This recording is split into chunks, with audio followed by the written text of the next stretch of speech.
Hi, Mark. Hey, Steve. How are you? I'm doing fine. I should introduce myself. I'm Steve Teles.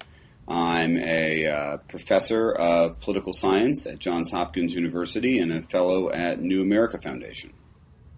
And I'm Mark Kleiman. I teach public policy at UCLA and edit the Journal of Drug Policy Analysis. Yes, and then all of us, the people who are watching here, will also see that we both have beards. So we have that. We're both policy wonks and both people with beards. So that's a fairly substantial... And friends of Glenn Lowry. And friends of Glenn Lowry. So we may exhaust those three sets. Exactly. No, this is that 6 degrees of blogging head separation. So Exactly. All right. Exactly.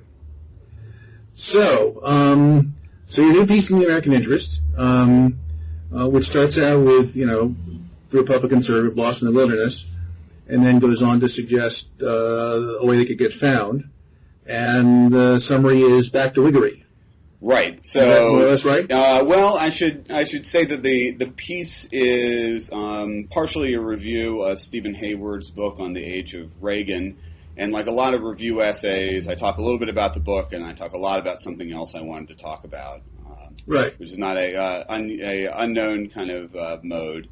And so the first part of the article, essentially, what I'm trying to do there is to say that the Republicans' problem now is part of a generic problem, right? That I think a lot of people who have discussed this have treated this as if somehow the Republican Party is just gone completely mad and they're crazy and there's no comparison to this. But in fact, this is a fairly regular process that parties often go through. And so part of what I was trying to do in the article was to say, what's that generic process, and then to speculate a little bit about what sort of ideological options did the party have for getting out of it. And so part of it was comparing the situation the Republicans are in now to the situation that Democrats faced back in the 80s during the age of Reagan that Hayward talks about. I compare it a little bit also to the situation that the Labor Party faced during Thatcher, and that later on the Conservative Party faced under Blair.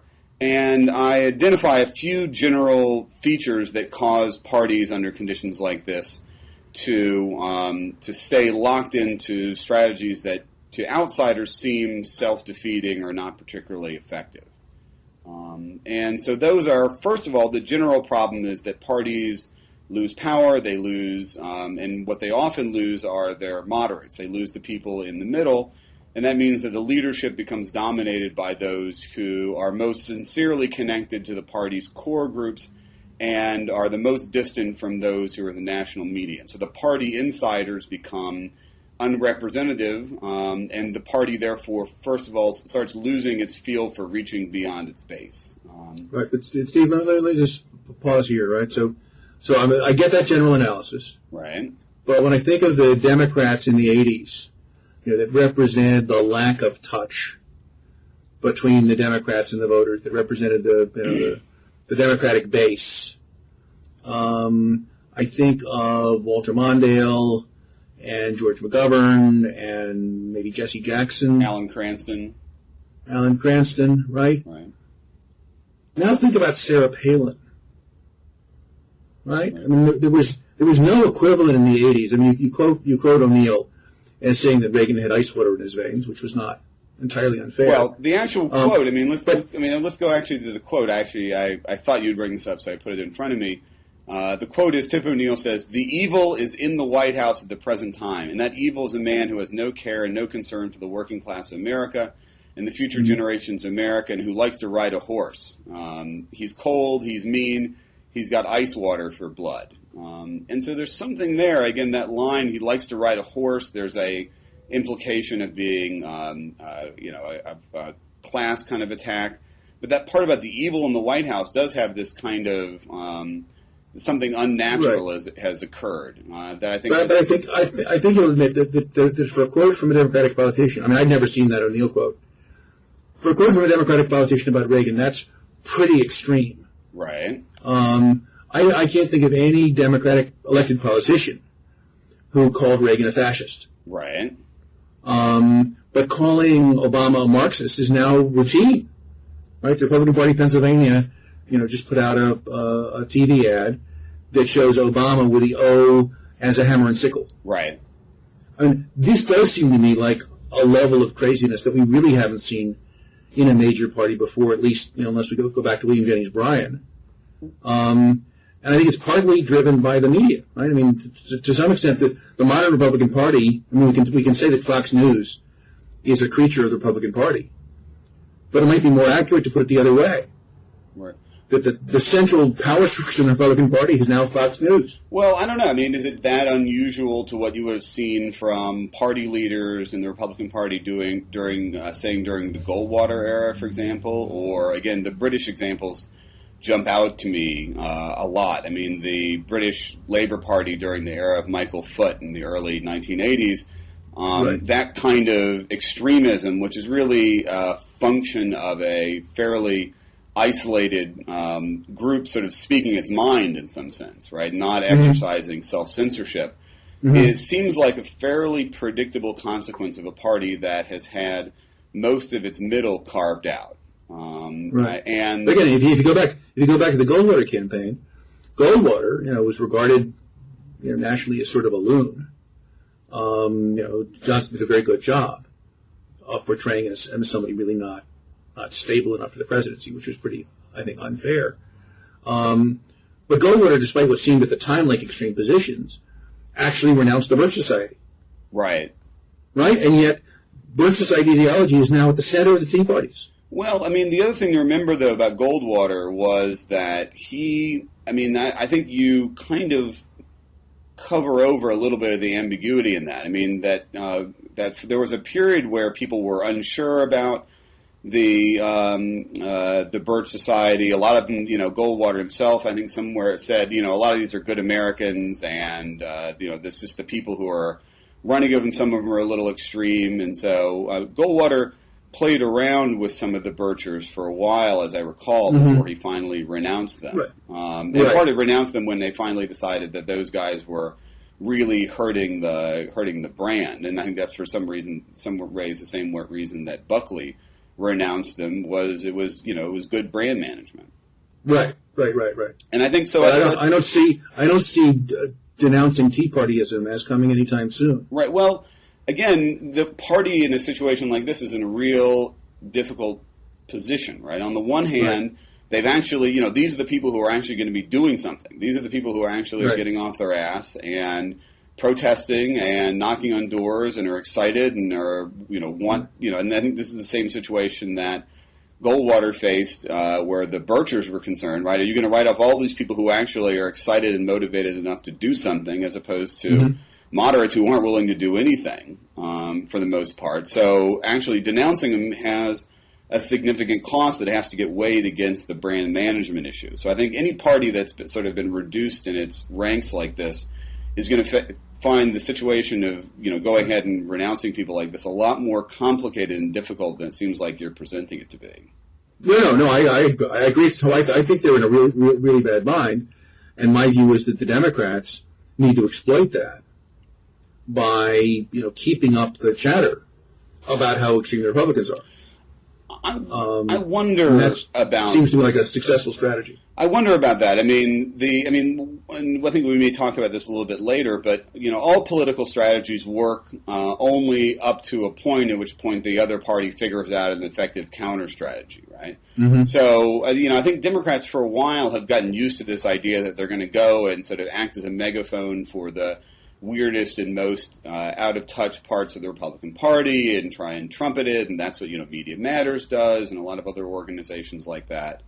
But I wonder how long that strategy is going to work, and it also means that when Democrats are doing that, they're using that space, that time they could be using when they could be doing something else, right? Instead of actually putting forth what their position is on X, Y, and Z, they're going and talking about how crazy these Republicans are, and it doesn't let you really get your approach out very effectively. So I'm not as thrilled with this, be a megaphone for the weirdos kind of strategy that I know a lot of people on the left are. But it seems to me that the counter strategy for Republicans would have to be to get less weird. Right. Stop calling Obama a communist. Right. Well, part of the problem, of course, is that there's not. We'd like to get them to do that. Well, one of the problems here is that, we're pretty early in this process. I think a lot of people who've decided the Republican Party has completely lost its mind, and they've gone completely nuts. I mean, it's only, it's less than a year since the election. And in the process of parties getting off the mat and sort of making themselves electorally viable again, we're very early in the game right now. Right. And so, part of this raises the question about whether, if the economy is bad enough in 2010 to give the Republicans a good year, whether that's actually really good for the Republicans in the long term. Right, and also the other thing to remember, though, is that it may be that because the Republican base seems so fired up by people that we consider to be weird, right? Those people matter a lot in midterm elections, right? Much more than they matter in other conditions. So the idea of just purging them out at this point may be strategically not so sound. Again, the one thing I would note is that all I'm saying is the Democrats, if that's where the Republicans are, then the Democrats' play is to make them pay the maximum possible price for that. Right. Although, again, I actually think the Democrats really need to. That's in a way a defensive strategy. Whereas my sense is what the Democrats really ought to be doing in 2010 is running very strongly, defending what they've actually done. My real fear is that they're going to run a defensive campaign around health care. They're not going to go out and and I think there's a lot of crap in this health care bill that's not particularly thrilling to me. And I think the stuff that's being talked about, global warming, isn't so hot either. But Democrats, people sense weakness. People sense when you don't really feel comfortable defending what you've done. And what Democrats really need to do is run strongly and saying this is the best health care bill ever and it's going to do all these kind of wonderful things for you. Because Republicans are certainly going to be Republicans are certainly going to be running on the idea that that this is a horrible health care bill and it's going to take away your choice and it's going to raise costs. Right. And if Democrats only play defense on that, then it's going to send a signal that in fact maybe the Republicans are right. And I think that's one problem Democrats get when they only sort of get in the crouch and try and just anticipate what Republicans are going to say and say, oh, no, it actually isn't going to be doing these things, rather than running directly on how great they're actually governing. Which would suggest something that I don't think they're doing, which is front-loading some of the benefits. Right. No, I think that's... I'd make the regulatory stuff on the insurance companies. No pre-existing conditions, no rescissions, community rating. No reason that can't take effect January 1st and let the mandate come in 2 years later. Right, except that will... That's not long enough to wreck the market. What? That's not long enough to wreck the market. Do we know that for a fact?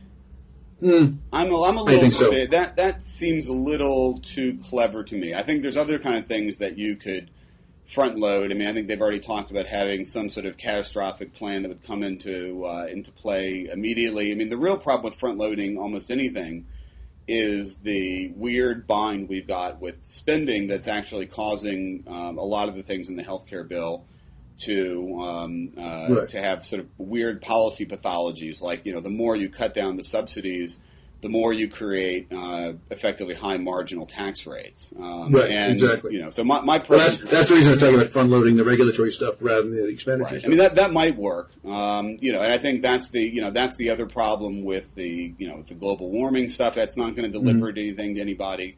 Democrats win by by delivering, right, by giving people stuff, right.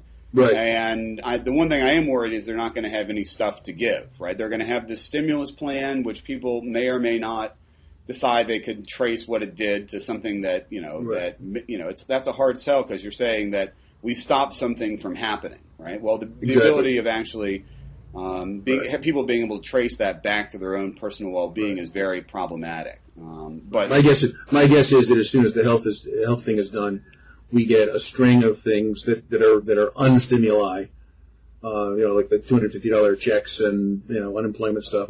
I bet there'll be a string of things that directly create jobs, right? And again, that aren't called stimulus, right? And clearly, the Democrats are trying, and the Obama White House is clearly trying to make this traceability thing. They just had this big press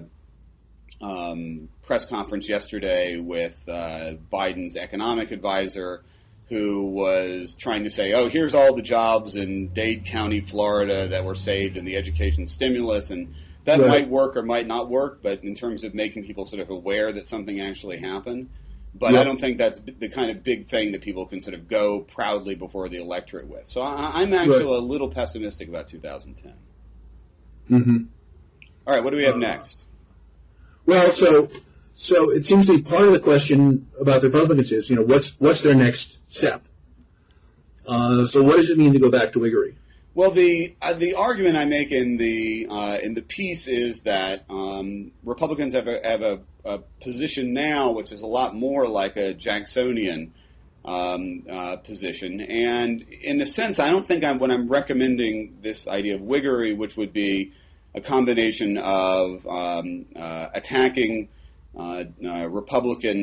attacking Democratic inefficiency and corruption on the one hand, which the Whigs always attacked in the Democratic Party back in the early 19th century, combining that with support for large public works and also criticism, on the other hand, of large redistributive programs, so the Republican Party would get behind big, transportation programs and things like that. So basically making the party a combination, not so clearly just an anti-spending party, but more of an anti-redistribution and a pro-public works kind of party. I think that's really a strategy, not for the party so much as a whole, as for a particular faction of the party. I think that's a kind of appeal that works for basically places where Republicans are not competitive right now, right? The Northeast, the West Coast, and it's not inconceivable to me that a reformist faction of the party could basically say, we're not going to be competitive in South Carolina or Tennessee or Texas right now, but we can try and build up where essentially the party has withered and make ourselves a strong enough faction that that the other more conservative faction of the Republican Party essentially has to negotiate with us. That right now the Republican Party is essentially a social movement party. It's a party dominated by a single large social movement that's concentrated in one part of the country, and traditionally in the American two-party system, those kind of parties are very hard to maintain. And parties actually, I think, are stronger when they have two strong factions in them that have to compete with one another. So, go ahead. But wait, it seems to me the Republicans do have two strong factions that do compete with one another. I called the Bush. The sort of Karl Rove strategy, the God and Mammon coalition. Right. So you've got the social movement types, and you've got the rich guys and the corporate interests. So on the one hand, you have abortion and guns and God and homosexuality. On the other hand, you have low taxes. Right, but I think part of my argument is that you're proposing a wing of the Republicans that wouldn't be either of those. Right, and so the problem is, I think that when you combine just the tax and the social conservatives, that's a perfectly competitive combination in a third of the country, right? The part that Republicans are still strong in, but it clearly isn't going to get them even close to being competitive in enough states for them to win a presidential election or to win Congress. And so, in essence, what I would say is that people were saying that we need to change the entire Republican Party's ideology, that somehow the people in South Carolina are going to change what they're saying. I think that's really unlikely. But what could be is that the people in Connecticut and California and Washington State and Oregon and Massachusetts could try and converge in an alternative that would still be conservative in a pretty coherent way. I think it's certainly conservative in contrast to what their local alternative is, but would be a contrast to the rest of the party. Because again, the problem that I think moderates generally have in most parties is they lack a clear ideology. So that makes it hard for them to coordinate behavior, and it makes them seem squishy and just like a lighter version of the other party, and that weakens them in intra-party competition. So it's in essence what I'm arguing for. So that's Mitt Romney as governor of Massachusetts as opposed to Mitt Romney, the presidential candidate. Right, and Mitt Romney as governor of Massachusetts was actually, I think, a pretty competitive strategy that was in fact conservative in some important kinds of ways. But that would actually be very competitive in large parts of the country where Republicans aren't competitive. In some sense, what the conservatives need to do is need to recognize that they're never going to win in those places and allow and essentially give enough room for people in places like that to generate a coherent party faction that's going to, bring in power, and that's going to mean that they're going to have to negotiate with those people, but it's better to negotiate with them in power than to basically crush them out of power. But I think the real thing is that's not going to happen just because conservatives decide to play nice. It's going to happen because those sort of what I would consider more Whiggish Republicans develop a coherent enough brand and are able to find financial support for candidates and run and attract candidates in those areas to force conservatives to essentially have to make that that kind of concession. But what I don't see is where the social base is. Right. I don't see who the voters are for that. I don't see who the donors are for that. Right. Well, I mean, I think actually a lot. Describing basically New Democrats. Well, I mean, I actually think that the supporters of a lot of the New Democrats were not, in many cases, were not particularly committed to the Democratic Party. Some of them were, right? But there's a lot of people in finance and consulting and hedge funds who would actually find that Whiggish republicanism a lot more attractive to them even than they found the idea of being a New Democrat. So my sense is that the anti-redistribution part, which is basically the conservative piece you're leaving, of the Republican ideology, doesn't appeal very much to the very rich folks. Right? The anti-redistribution stuff is really the Tea Partiers. Right. Well, but it depends what you mean by. I mean, I think part of this would be, highly, fairly fiscally conservative, at least about social programs, but it wouldn't necessarily be against large public goods of the kind that businessmen, think. They think that cities need infrastructure. They need to actually run efficiently in order to have business operate. And I think one thing would be to rather than just be against spending as such, which is really the Tea Party position, would be to very much distinguish between public goods and redistribution, and say, we're a party that's all for doing big things that the market can't do, but we're for but not helping poor people. I think at the margins, they would be more against the more redistributive parts of the stimulus, like the fact that I think that this. I'm not saying this is the totally coherent position. It's not my position. Right. I'm essentially saying this is the best possible option for people who are in a strategic situation like the people I'm talking about are in. I've got my own set of ideology and positions, and we can talk about that if you want. But I'm simply saying that if you're going to run in basically parts of the country where 2/3 of the electoral votes, or at least half the electoral votes are, you could probably put together a significant party faction around some version of ideas like this. So, all right. So imagine you're John Boehner or Mitch McConnell, and in January, the Secretary of Defense and the Chairman of the Joint Chiefs send a memo to the President saying it's time to get rid of Don't Ask, Don't Tell. Right. And Obama files a bill that basically abolishes Don't Ask, Don't Tell. What do you do? I mean, my sense is that Obama's been very carefully lining up his ducks, and they're going to come forward on this with basically the entire brass solidly behind them, right, on a national security issue. And yet, if you're Boehner or McConnell, you know that your base is not going to be happy. Right. Well, although, one thing I would say on this is I think there's something. But before you get to what should they do? What do you think they will do?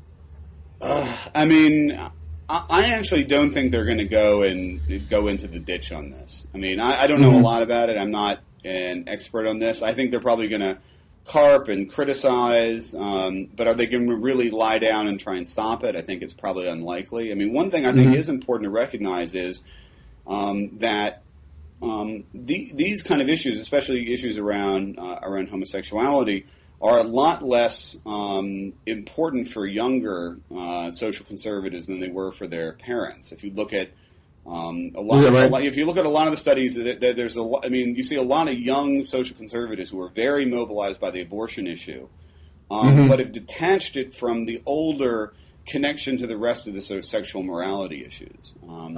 And so you find a lot of young conservatives who are actually relatively tolerant about homosexuality, who still are kind of Wilberforcian about abortion, right? That is, rather than thinking about the problem of abortion is it's an example of sexual license, These are people who actually are genuinely believe that homosexuality, that abortion is murder, and it's a major human rights issue for them. So I think that the homosexuality. Well, so you could tell them because they're pro-contraception. What?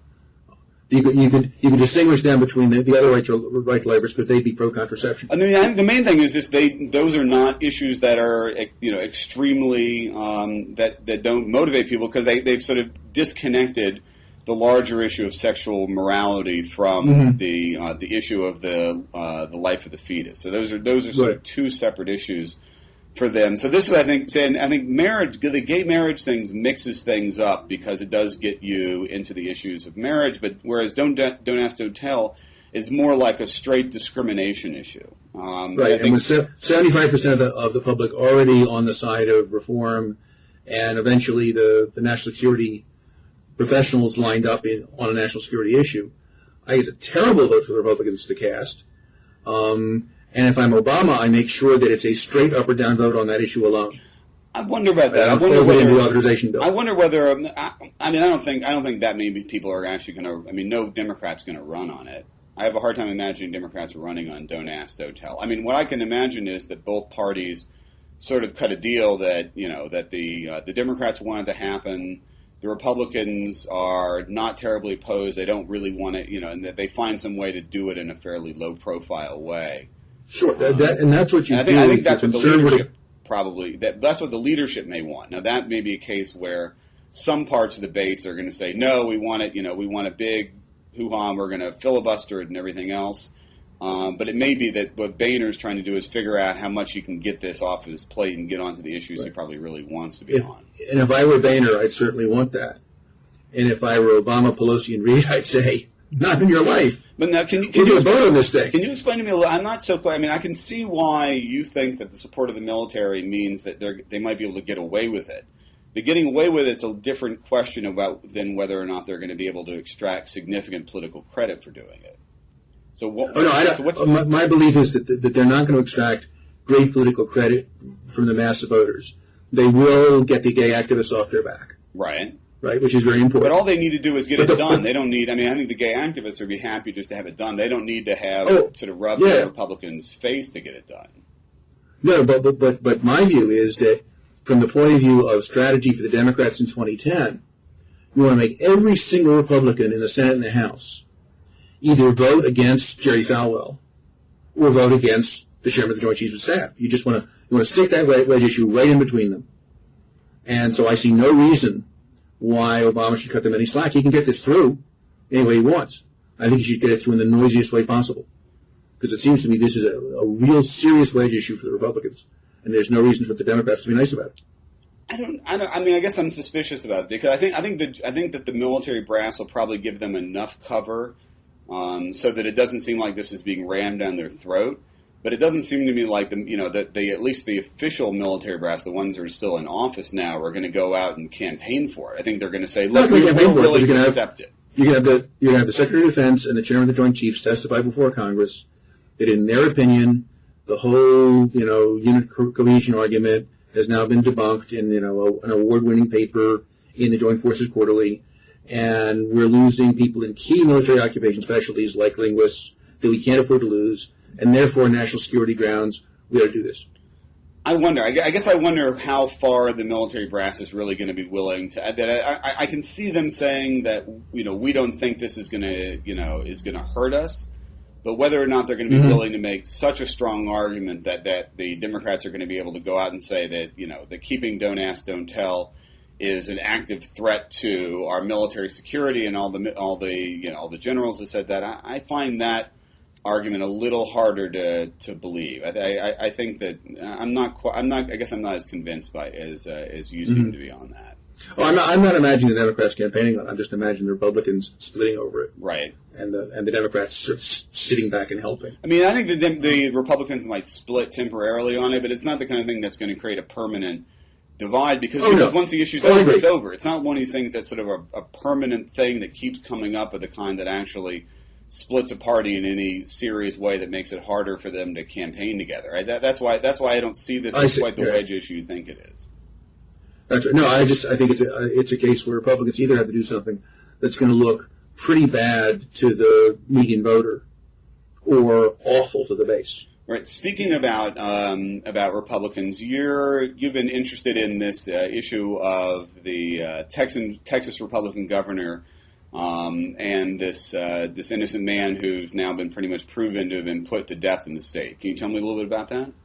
So there's a man named Willingham who was standing there when the fire truck showed up, and his house was burning down with his 3 kids inside it. And he was convicted of murder on the basis of forensic evidence that the fire had been set, and some eyewitness testimony suggesting he hadn't been as vigorous as he might have been in his attempts to get inside the house and get the kids out. Right. He was executed. A serious national forensic expert looked at the evidence and generated a document that suggested that the forensic evidence presented at trial was pretty much worthless, and that the actual data were consistent with an accidental fire. The defense managed to get that to the governor shortly before the death warrant had to be signed.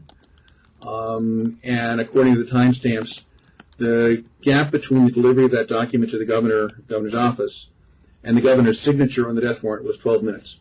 Right. And the man was, in fact, executed. And then there were some other issues, and the Texas legislature actually created a forensic sciences commission that was supposed to look at the quality of forensics evidence offered in Texas courthouses. And they hired another national forensic expert to look at the Willingham case. And he's developed some more analysis that suggested it was wrongly done. And the governor just fired 3 of the members, or didn't reappoint 3 of the members of the commission, and put in new people who have voted, at least so far, not to have a hearing on the new evidence. And he's doubled down. He said, the man's a monster, and he murdered his children, and why are all you liberals in favor of him? Right. Kleiman Hutchison, who's running against Perry, has said some things about transparency and openness, and she's clear to say, I'm for the death penalty, but it looks like this actually might get to be an issue that hurts Perry, and that does seem to me to represent some sort of transition in crime issue. Right. Well, there was a time when you couldn't go wrong in the Texas Republican primary for executing somebody. Right. One thing I think is worth talking about is there's a book that came out fairly recently by Frank Baumgartner and some of his co-authors called The Discovery of Innocence. And essentially what Baumgartner argued there was that if you think about the death penalty and how people think about it really combines 2 separate issues. When people are asked what they think with the death penalty, you're really asking them 2 things, and how people answer and how people think about it depends on which of those things is salient in their mind. Right. On the one hand, there's the question of morality. Right. That is, should people who commit murder be executed? And on that, you find pretty strong majorities who generally are in favor of the death penalty. Right. That underlying moral question is generally good for the pro-death penalty side.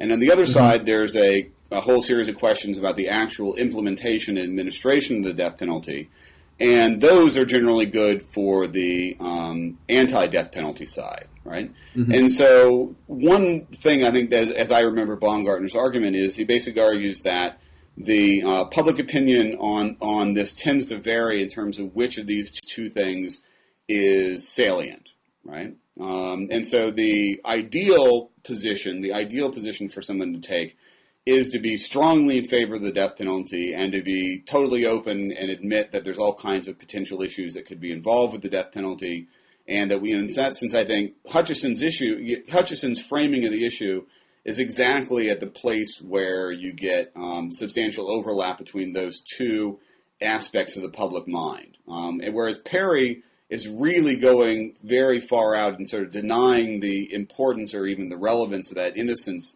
question. And I do think that makes him vulnerable, because, again, when you ask people, questions about the death penalty, people are very concerned about this. And the more evidence and the more information that gets out on the possibility of that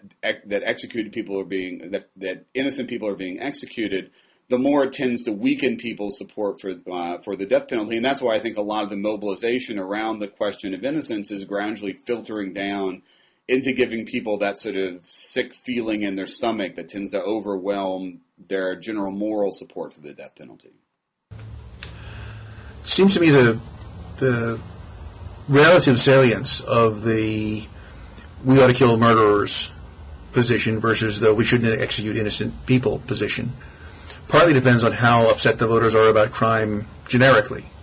And there's lots of public opinion data suggesting that suggest for the death penalty goes up and down with crime. So to that extent, the great crime collapse of 1994 to 2004,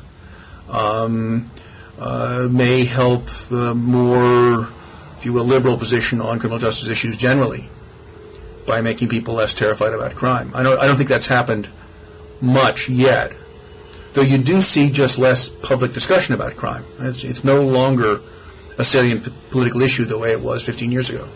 Right. I mean, and I think, if you think with the death penalty, if you think about the death penalty public opinion as having those two components, right? The intensity and how important people think that what I think most of the public think of as a fundamental justice issue, how much they think that that crime is out of control and that murderers need to be punished. How intense that is for voters obviously goes down when their fear of crime goes down considerably, and also the less that gets reported and you see that and it's repeated, and the more that sort of part of the whole that people have for thinking about crime gets filled up with these innocence issues, the more you're basically creating a formula for a shift, at least in the constraints that politicians feel around the death penalty issues, right? And again, I usually think about public opinion as mainly a constraint in many cases on what politicians want to do. And if there are politicians who genuinely think that there's some problem here, the public opinion is going to give them a more permissive environment now than it would have given them 10 or 20 years ago. Right. And I think there's a separate question about why that is. Why is it, now obviously just the drop in crime is part of that, but I think there's some question of how much voters are aware of that, which I think is a somewhat separate question. Right. But part of it, I think, in a way, is a change in Republican strategy, right?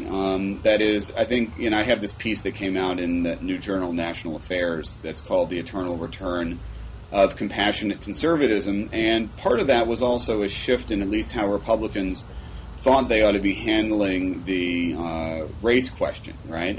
Whereas the previous sort of pre-2000, pre-George W. Bush Republican Party was perfectly comfortable using crime as a kind of proxy for racial fear, that is much more problematic if the party is running on a strategy of compassionate conservatism, which is designed to weaken the perception, at least among white middle-class voters, that the Republican Party is a sort of racially segregated, white supremacy party, right? Mm-hmm. So crime is, the crime, at least as it was used in the Republican Party for 20 or 30 years, is a very problematic thing to put into that framing. I think, consequently, a lot of Republicans, and certainly in the last three presidential elections, none of the Republican candidates have used crime to any significant degree because it wasn't really a fit with the general messaging they were trying to do. Right. So I think it's both a combination of the underlying reality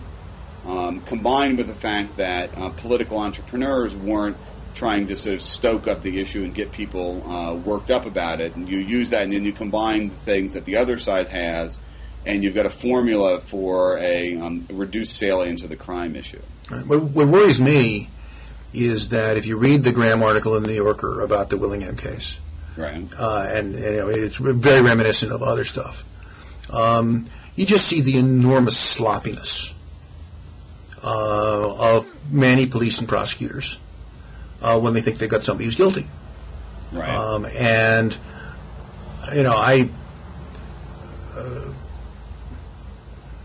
I'm not convinced that this case is really an argument against the death penalty. Right. It's an argument against a sloppy system of criminal justice, which we're more likely to learn about in death penalty cases.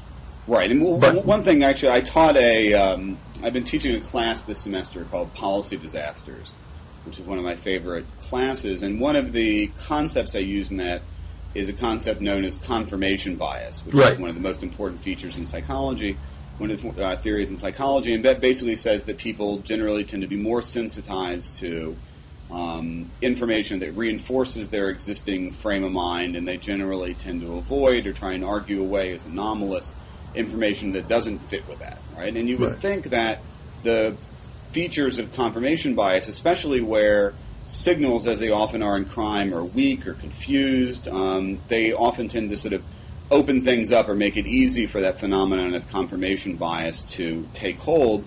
And unless you have an extremely professionalized governmental structure that has lots of institutional ways to fight back against the phenomenon of confirmation bias, you're going to tend to get a lot of what you just described, right? Where basically people think the guy's guilty and they go out looking for evidence to reinforce that, and they don't look for disconfirming evidence. Right. Is there any way that you can think of, I mean, how can police forces try and avoid that, or try and especially institutionalize some correction for that intrinsic confirmation bias that's involved in police and prosecutors? That's part of what the defense attorney is supposed to do, of course. Right. And part of the problem in places like Texas is that one of the consequences of law and order politics has been to make sure that the indigent defense is done by people who are poorly paid, not very skilled, and don't have much time, and have no resources to mount their own investigation. And so one of the things you might get out of a less hysterical public atmosphere about crime would be more support for really allowing the defense to do its job. But the other thing you want is a strong belief among prosecutors and police, and it used to be more true among prosecutors than it is now, that it's an active defeat and professional disgrace for them if they convict somebody who's guilty. Right. Again, that's where I think about professionalization is really the most important mechanism to correct this problem, right? That is because what you really need is to have some external community that people will be stigmatized in, that they consider to be enormous value to keep their membership in, that'll cause them not to engage in behaviors like this, right? But it matters a lot. Just having the guy on the other side of the table, on the defense side, seems to me an insufficient mechanism for ensuring that people do what they're supposed to do, especially where some of this is about information that never reaches or reaches in the wrong form the defense attorneys, who themselves can't do anything with except with the information they've got at hand. No, but this is a case where professionalization actually cuts both ways. So the prosecution service, both at the federal level and at the state and local level, has been enormously professionalized over the last 30 years. Right. In a switch from a system where people would go to law school, graduate, go to work in a prosecutor's shop for a couple of years to get some trial experience, and then go practice law. Right. To a system where people are professional career prosecutors, and in some places extremely well rewarded for it. Right. Prosecution can be a very well-paid business, and I think, in fact, the death penalty helps increase the salaries of prosecutors, because that seems like such an enormous responsibility. So, prosecutors in California can get a couple of $100,000 a year. Really?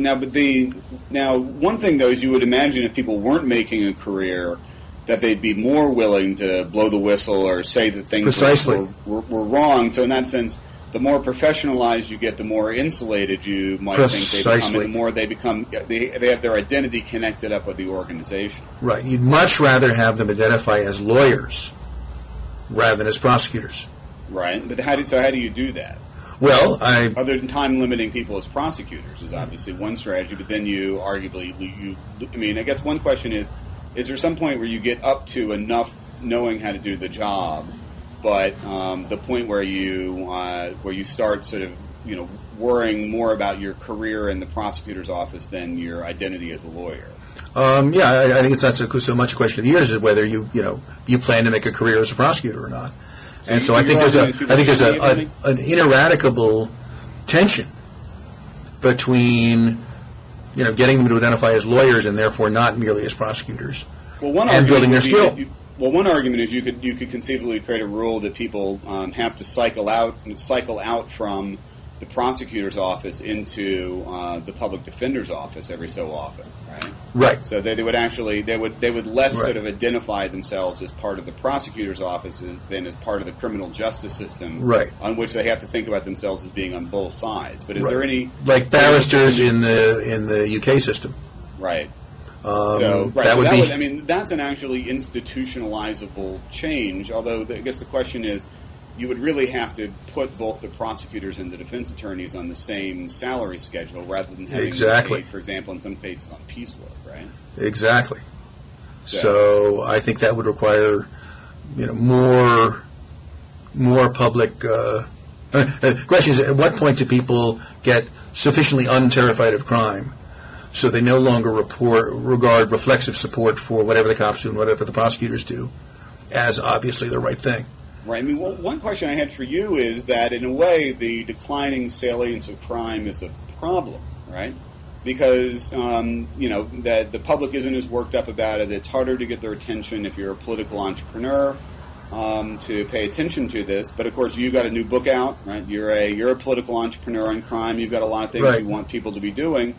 But there's only that small hole there in the agenda, and it's generally taken up by the issues that have the highest salience among the public. So, is it actually a problem in terms of being able to make the changes you want, that the public isn't highly sensitized to this, and in a way has accepted the level of crime we have as right. more or less reasonable and acceptable, and no longer intolerable?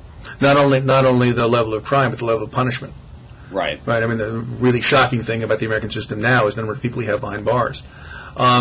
Yes, to some extent, it's harder to get public attention for something that's not salient. On the other hand, since the sort of public attention we get is almost always in a destructive vein, I think it's probably better for the cause of good policy for crime to be a minor issue rather than a major issue. And also, as a Democratic strategist I talked to in Washington a month ago said, if you look at the polling, for a generation, crime has been a Republican issue. Just talking about crime helped Republicans. Right. It's now a jump ball issue. It's like national security. It's not something where the public automatically thinks that the Republicans have the right answer. So in my policy entrepreneur hat, I'm actually pretty happy with where the politics of it is right now, where there's scope for doing things other than locking 1 million people up. Right. I mean, and the other thing that you might think about on this issue is that in an environment in which so many things there are sort of characterized by highly polarized politics of the kind we talked about earlier, the fact that there is this issue now that doesn't seem to have enormous partisan electoral salience actually may make it easier to do large institutional changes that would often require partisan support on both sides in order to change deeply entrenched right. administrative kind of procedures. Right, and I have good hopes about that. My presentation on Friday is at the American Enterprise Institute. So this at the moment doesn't have a strong either partisan or ideological polarity about it, and I'm hoping we could keep that. Right, and again, so I think the real issue is that it's less likely the kind of changes you want, like changing the parole and probation system. The other thing about those is they're sort of long term. They're going to take a long time to actually entrench and put into place. And so what you need rather than a big sharp shock to the agenda is you need a sort of permissive agenda over a fairly long period of time. Right, long enough for the things to actually stick in. Well. And I think we may be about to get that. It's probably a question about whether I can find some people who are currently in power who want to make this their issue. And so that's what I'm looking for. Right. So the last issue is the issue that everyone has to talk about for at least the next while, and I think this is the one we'll close out on, is the Roman Polanski question. And for me, I find this a very peculiar issue in that I actually can't construct a reasonable argument. And I'm usually very good at trying to figure out why people I disagree with believe the things they do. But there seems to be no question that Roman Polanski did it, right? That he's a rapist, at least a statutory rapist, right? There pretty much is no even logical argument that can be made that he wasn't a statutory rapist. Correct. And there's no argument that can be made that he wasn't a fugitive for the law, right? And so one of the arguments that I've seen made in some places is that, well, he's been away a long time, this is a long time ago that he did this. But in a way, that only seems to make it worse for me, right? That he was a fugitive. That only means that he was a fugitive from the law for an extremely long time and got away with it for a very long time. And it doesn't seem to me that there's that it makes it better to be a fugitive of the law the longer you get away with it. The other argument that gets made, to a degree which is an argument, is that Roman Polanski is a great man. He made a lot of great movies, and in a way, this is almost like the argument that he should be given a Lifetime Achievement Award to get a get out of jail free card for rape. Right. And so in that sense, I can't actually imagine what the reasonable argument is. Do you have any sense of what argument that actually makes some kind of logical sense can be made for the idea that there was something wrong with taking him in Switzerland and ultimately having him extradited to the United States and put in jail eventually? I can't come up with a good one. I think I understand part of the impetus behind it, right? So there's a sense that the whole sort of kiddie porn business has generated a kind of moral panic about sex with teenagers. And that Polanski's now going to may well get, a much harsher sentence than he would have gotten 30 years ago. And that's probably true. I mean, it's probably true that what he did is now considered more heinous than it was considered back then. Right. He's also older and has fewer years to live anyway. Right. So there's some sense of, come on, the guy's unlikely to do anything at this point. So why are you bothering? There's some sense that, based on the film that came out, that actually his lawyer made a deal with the prosecutor and the prosecutor welched, and there was an improper ex-parte communication with the judge. So there are some sort of civil liberties type issues, to which my answer is, okay, put the guy on trial. Right. It'd be unpleasant for the defendant. I mean, I'm sorry, for the complainant. But given that she was 13 and that the fact of sex is not disputed, that's not a hard trial to have. I mean, if you want to try him for the rape or the rape by drugs, that would be lots of witnesses and hard to do at this time. But for the thing he actually pleaded to, it's not hard to convict him of it. Right. So that seems to be the sense. And then you've just got the Hollywood types, rallying around their own group. I thought having Woody Allen sign a letter for Roman Polanski is something out of The Onion. And the thing that makes me sad is that despite the fact that the defenders of Polanski have been people like Ann Applebaum, who's hardly a liberal, there's a sense, because the Hollywood types are doing it, that thinking Polanski should get off is somehow the liberal position. And so what makes me sad is that a bunch of people who signed that Polanski letter have now made themselves worthless in support of any other political cause. Because you can just point to that letter and say, okay, that's what this guy's opinion is worth. But obviously part of this, again, where part of this is a kind of European versus American thing, and the thing that characterizes Applebaum in this is, I think, less ideological than that she tends to have at least some degree of sympathy with Europeans, and I think looking at through their frame. And I think there is a difference here that this is a crime that in part is determined by how much of an ick factor you get when you think about it, right? Though, remember, it's not as if Europeans actually are okay with sex with 13-year-olds, right? I mean, the penalty under the new Polish criminal code for doing what Polanski did is chemical castration. Right. Now, Poland is an outlier in Europe on most issues of sexual morality. Right. So I don't think that really gets you. Though that didn't keep the Polish foreign minister from saying, we have to defend our national. Right. But it looks like the European political elites have now backed off very quickly. Right. Because you've got the French culture minister, Mitterrand, still defending Polanski, but everybody else saying, no, wait a second. So, no, this just seems to be a case where, the guy's prominence. allowed him to obfuscate the issue. But no, at the end of the day, there's really nothing to be said. Right. So now I guess from your question... But that was the question, okay. So imagine a judge in Los Angeles, the guy eventually is extradited and brought back. What's the sentence? So what's your... Well, I think, rape for me is a very serious crime, but actually in a way the being a fugitive from justice is just as important to me, right? I mean, every justice system depends on the fact that people have to show up. Right?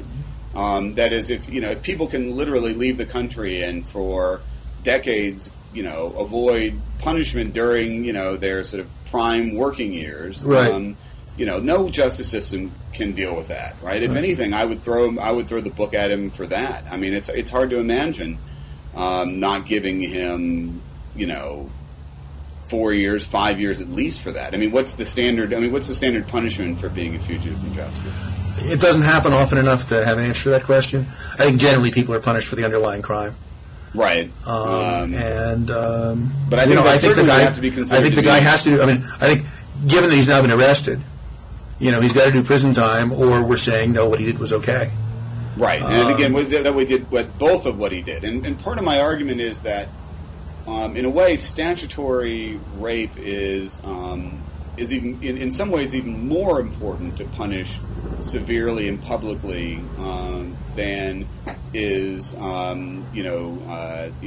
sex with a child, that is with a 5-year-old or a 6-year-old, precisely because this is one of those areas where the law has to come up with some not totally arbitrary, but at some point arbitrary line. Right. That is, we believe in general that having older men have sex with children is exploitive. That is no possibility for consent.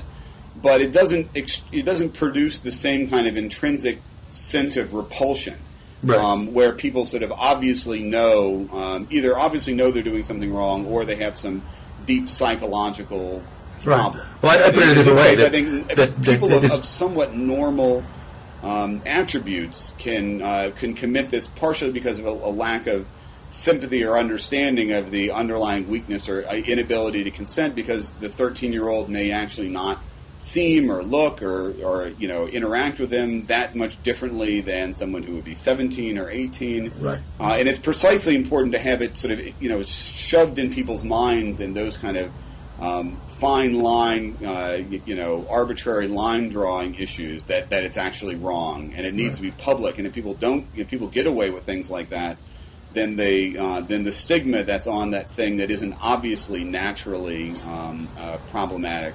can get worn away. Right. No, I agree with you. This flips over the argument that William Salatin made, which essentially, what he did was natural, so it wasn't so bad. Right. I'd flip it over and say, what he did was natural, acting on a natural desire, and therefore, if we're going to stop it being done, we really have to have a law against it and enforce that law. Exactly. And most of the population is just never going to be a child molester because they're not interested. Right, they're not interested, and I think there is something probably deeper that causes us to be repelled by that, right? Yeah. And again, that's why, and I think the idea that somehow statutory rape is different than ordinary rape, that people discuss, and if you've seen some of the discussions when people are talking about this, they make a really fine distinction between, the idea that statutory rape is somehow rape light or not as important. But, the fundamental fact in rape is the absence of consent. Right. And whether you get absence of consent because you use force or because you use, authority or the inability of the victim to know any better, doesn't seem to be an especially significant distinction that the law ought to make. Right. No, I think that's right. I mean, and I think on the other hand, the laws, lots of states now have laws that distinguish between a 40-year-old who has sex with a 13-year-old and a 14-year-old who has sex with a 13-year-old. Right. I mean, we may want to say that's not to be done, but I think so this is, I guess, the one thing I sort of sympathize with on the pro-Polanski part of this. Insofar as what they're reacting against are the laws that will brand a 14-year-old boy a sex offender and require him to register for the rest of his life. Right. For making out with his 13-year-old girlfriend. Right. That genuinely is the bad result of a moral panic that we ought to try and step back from. Right. But, if somebody wants to make that argument, Roman Polanski is not the place to start. Yeah, exactly. Yeah, he isn't exactly the poster boy for that particular cause. But this probably is a good place to end. Yep. I think always a pleasure. An hour. Always a pleasure to talk to you, Mark. And Thanks, Steve. Until next time, talk to you later. Bye.